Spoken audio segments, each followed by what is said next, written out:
In response to anti-Iran stances of the U.S. President Donald Trump, the president of the Islamic Republic of Iran stated the words of Trump proved that the Joint Comprehensive Plan of Action (JCPOA) is more solid than what this man thought during his presidential campaign, and the United States is more alone than ever on JCPOA and its conspiracies against the Iranian nation. Tonight, Trump proved that America today is facing a huge gap between historical realities, legal and international structures, and even its European allies, added Rouhani. President Rouhani's full speech is as follows: in the name of Allah, the most beneficent, the most merciful, hello and good night to the great, understanding Iranian nation. I would like to inform the great people of Iran, after the words of the current President of the United States was heard, that firstly, in the words of Mr. Trump on Iran's policy, there was nothing except insults and a pile of false accusations against the Iranian nation. I invite the U.S. President to read more about history, geography, international commitments, politeness and ethics, and international conventions.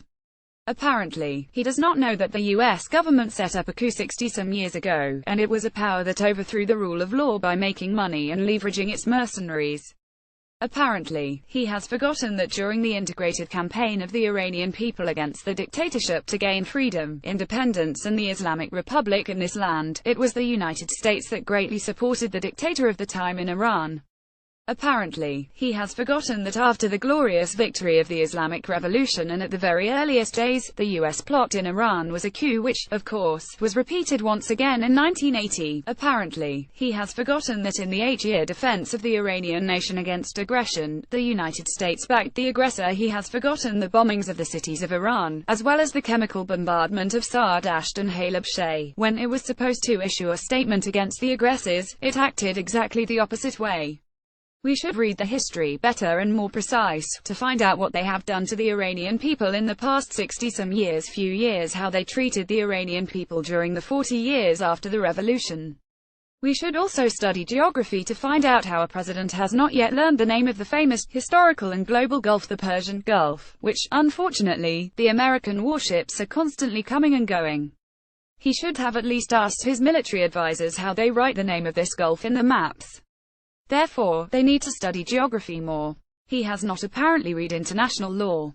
How can a president alone cancel a treaty that is a multilateral and in one sense, international document, as it has been approved in the United Nations? He apparently does not know that this is not a bilateral document between Iran and the United States, on which he can act in any way he likes.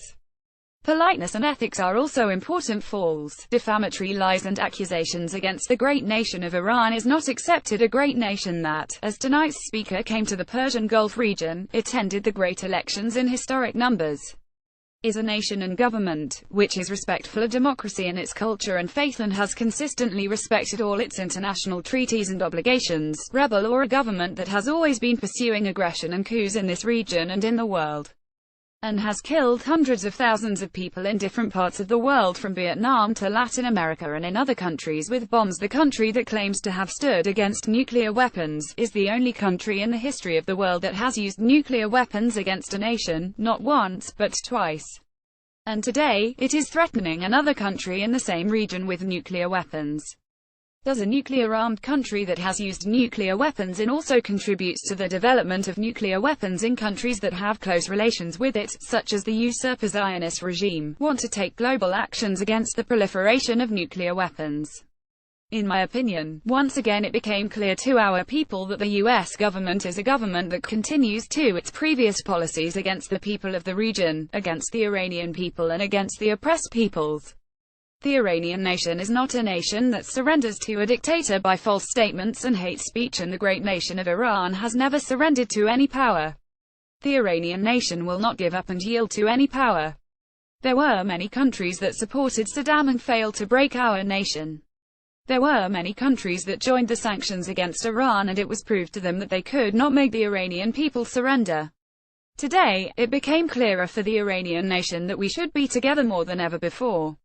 The great people of Iran saw that for the first time, the United States took a stand against a multilateral international commitment, and immediately, major countries of the world and the European Union took a stand against the United States. The US today is more alone than ever on the JCPOA and its conspiracies against the Iranian nation. We explicitly state that we stand in the region against terrorism and we will continue to do so. The same terrorists that this man, in his last year's presidential campaign, declared that the founder of ISIS was the US government itself.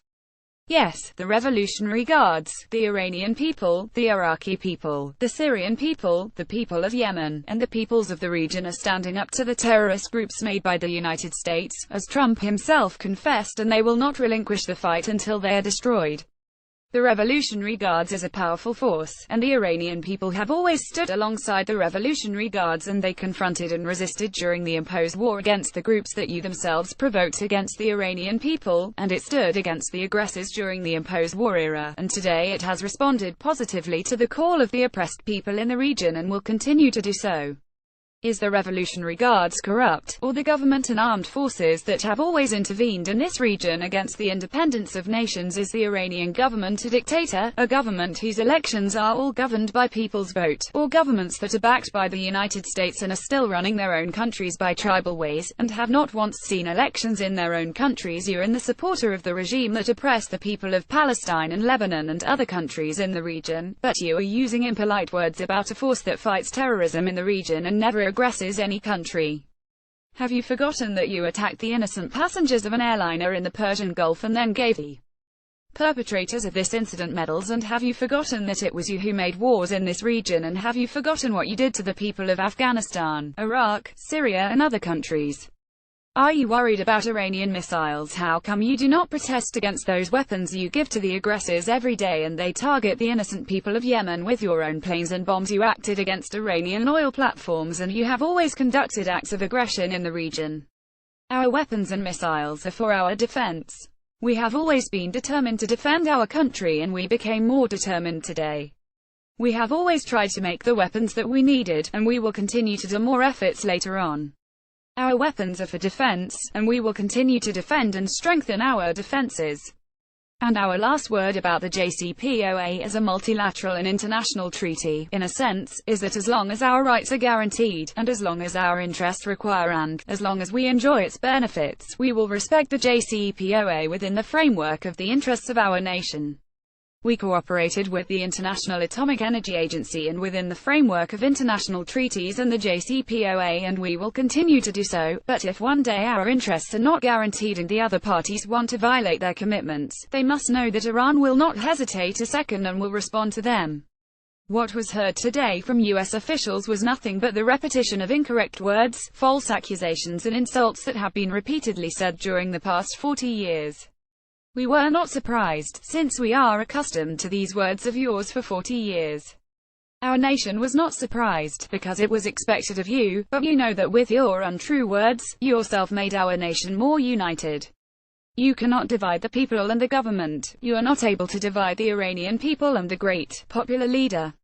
The basis of our revolution was based on the fact that religion is not separate from politics, and the link between religion and politics is the guardianship of the Islamic jurist and the supreme leader, and the Iranian people respect and will respect its leader in accordance with the law and the constitution. The commands of the leader are the commandments for the Iranian nation, and the nation is united.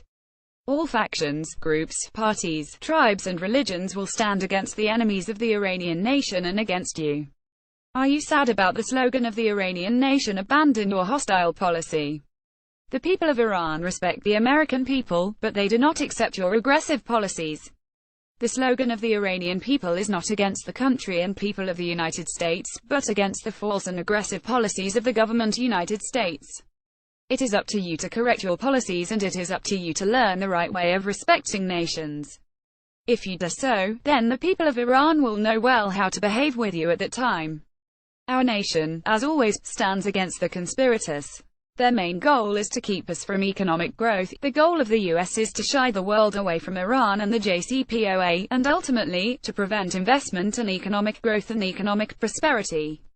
Despite the words of Trump and despite the ominous goals of American politicians, our nation will continue to work harder for economic growth, and will make the commands the leader of resistive economy realized and operational. Peace be upon you and the mercy of Allah and His blessings. 323